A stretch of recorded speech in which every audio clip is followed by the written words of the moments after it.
to just play by themselves for a while? Tired of always feeling like they need 100% of your attention? First, I'll tell you why you should encourage children to play independently without you. Then I'll tell you how to get them to do it. I'm Jade, and this is my village. Do you have a child in the village who demands all of your attention all of the time? They ask for help or can't play unless you're playing with them. I can help with that. We need to have quality, engaging play with children, but not every minute of every day, especially when we need to do other things like cook or just take a few quiet breaths. Even if you are happy giving them 100% of your attention, they do actually need some time to themselves to play. And this independent play helps them become more creative and develop critical thinking skills too. It helps them to develop physically, but also emotionally and socially. For example, taking turns, that teaches them how to cooperate, and figuring out how to get that block to the top of the tower, that actually teaches them too. Those are problem-solving skills that they're learning. Or when the train tracks that they put together just keep coming apart, then they have to be patient and keep those emotions under control, or, try anyway. And anyway, don't we want children to actually be happy in their own minds? Yes.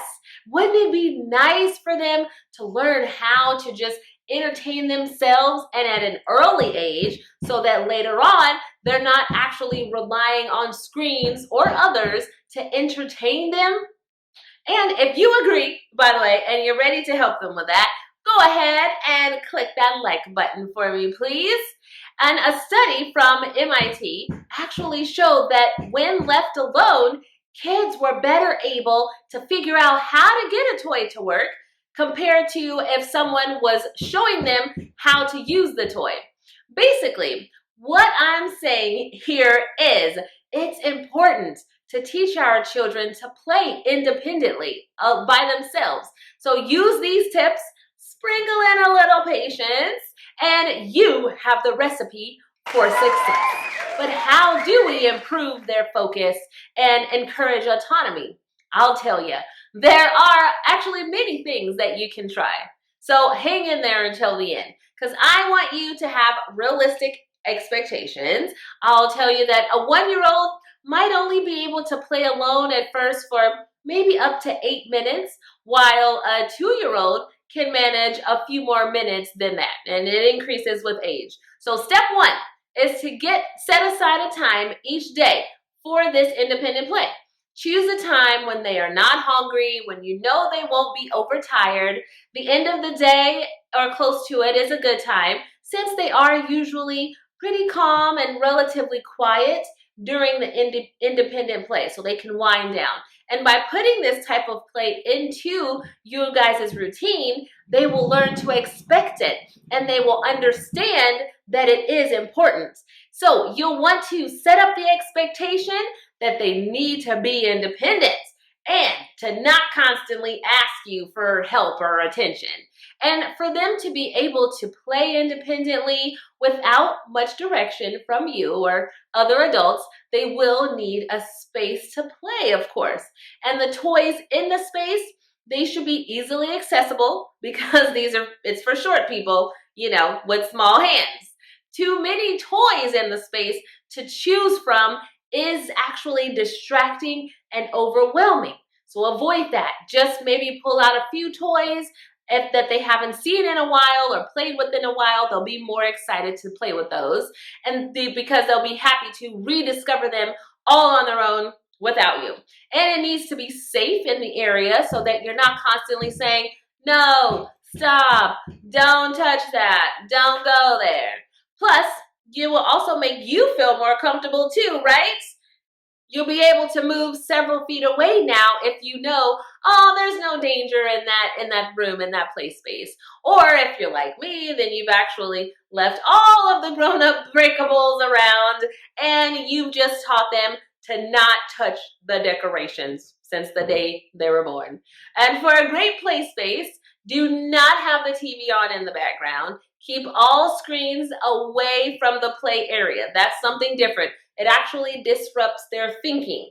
And while we're talking about screens, as a matter of fact, just teach children to use those as more of a learning tool than so they're not relying on it to be entertained. Tablets and TVs and phones, they shouldn't be something that's used to just pass the time.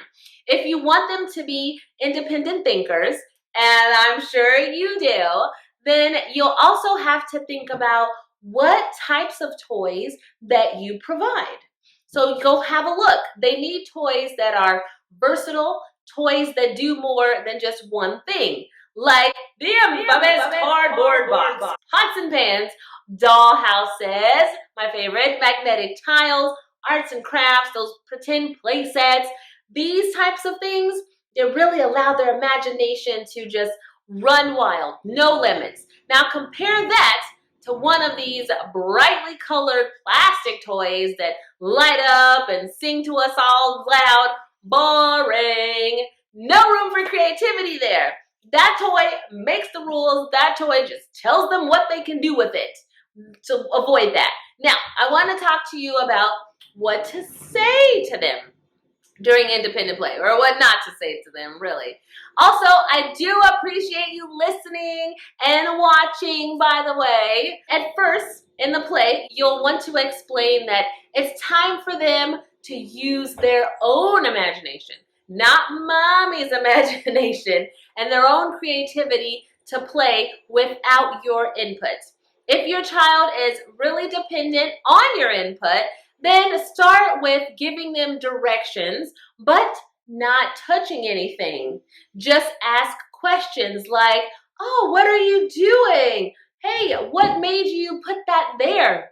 Oh, I see you made an airport for your airplanes. Like that.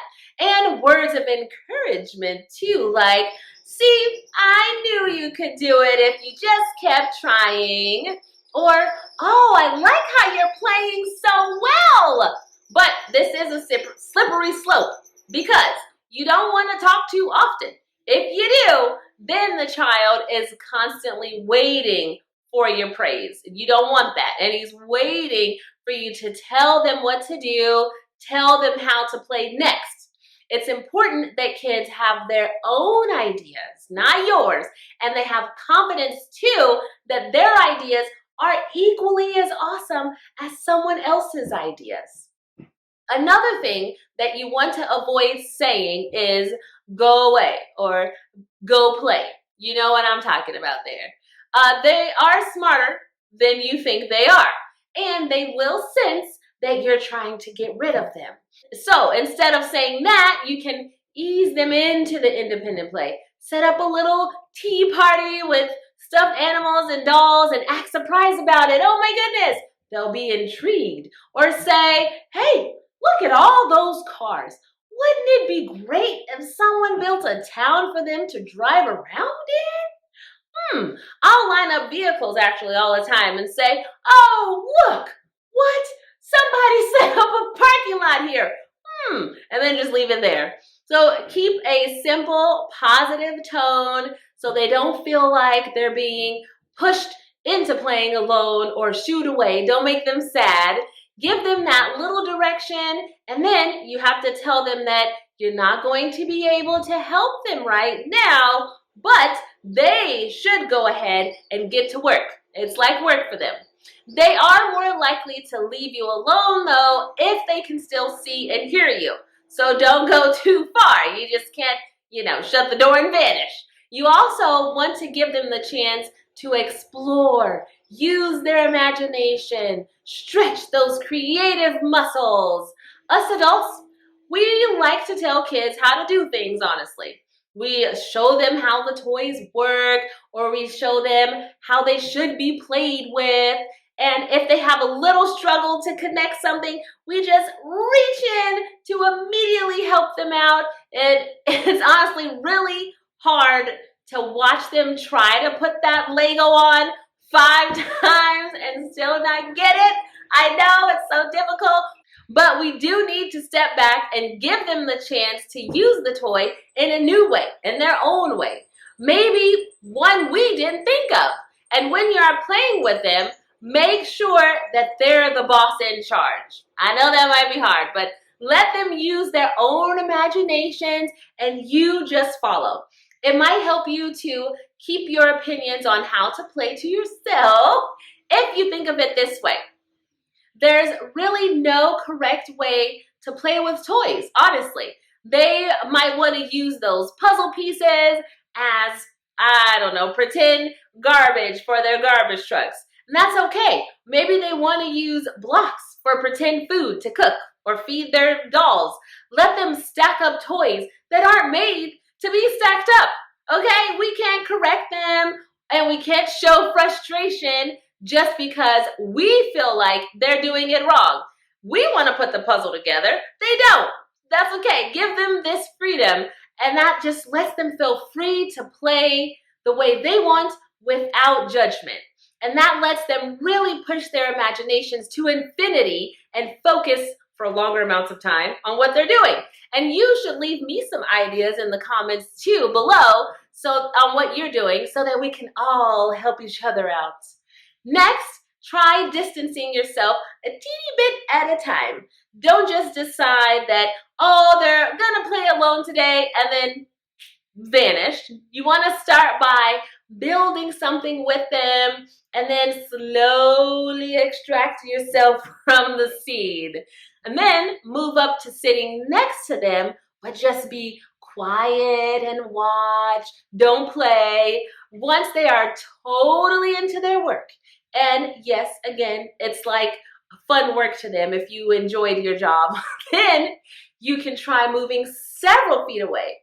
Playing independently doesn't mean that you abandon them, shut the door, leave them all by themselves. I know, we might be dreaming about doing that. They'll like it if you are within earshot at least. And plus being nearby supports them emotionally.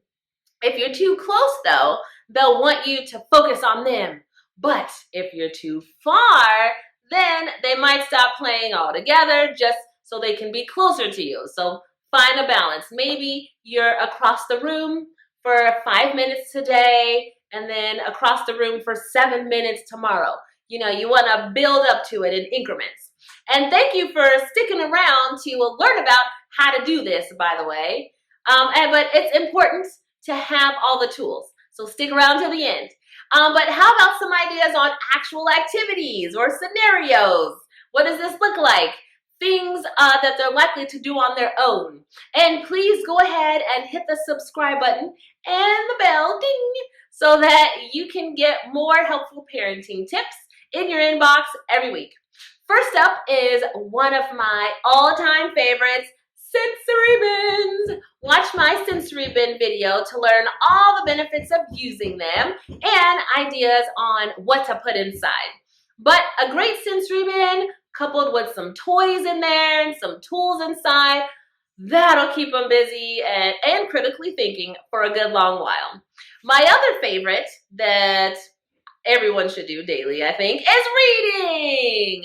Maybe I'm just partial and biased to that, but if they can't read it all yet, that's cool too. Kids love to look at pictures and put together their own story based on the pictures that they see. Here, we check out 25 books a week from the library, and this keeps them excited and anxious to read new things and discover new stories. So give them a few books and a comfy pillow to sit on. You can even read your own book alongside them. Wouldn't that be nice? Third is a tried and true favorite of every kid, blocks and Legos. They love to build towers and work out in their minds about which constructions are stable. Is this going to fall over? Should I knock it down? And of course, there's arts and crafts. Give them a bowl full of stuff, feathers, pom-poms, crayons, paints, and let them go to town on a big piece of paper. So they have plenty of time to cover it. And they can use everything in the bowl, or they can use just one thing. Again, there are no rules, except to keep things off the furniture, of course. That's the rule. Lastly, Those little ones, they love to mimic us. I'm sure you've noticed. So keep in mind that whatever you're trying to do without them, they'll likely want to help and join in. So maybe you should just let them. Helping out will actually build their self-esteem and it has a lot of benefits, making them feel useful. So just give them a toy broom and tell them to sweep in a different area than the place where you're sweeping. Or you can give them permission to go into 1 or 2 kitchen cabinets and make their own pretend dinner with pretend food on the floor while you are cooking the real dinner up high, safely, not too close to them. And folding laundry, well, let them match up the socks. That's a learning skill too. Children, they are actually very happy to play without grown-ups around because we tend to make them feel judged. And if you see that they are busy working on something and they're really into it, then just keep quiet.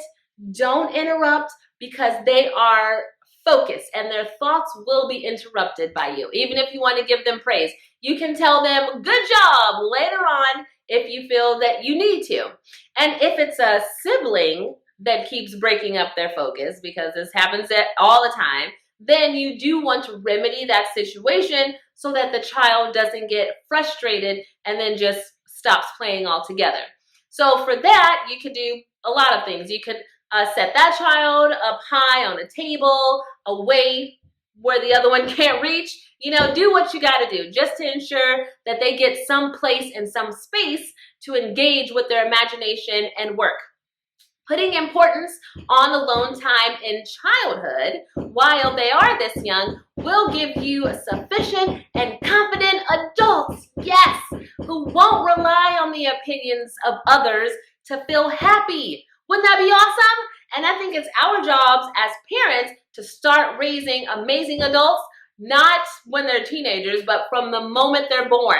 So put independent play into your daily schedule, please, and start using these tips today to get some time for yourself, which is another video, but also to build social, emotional, and critical thinking skills in your child.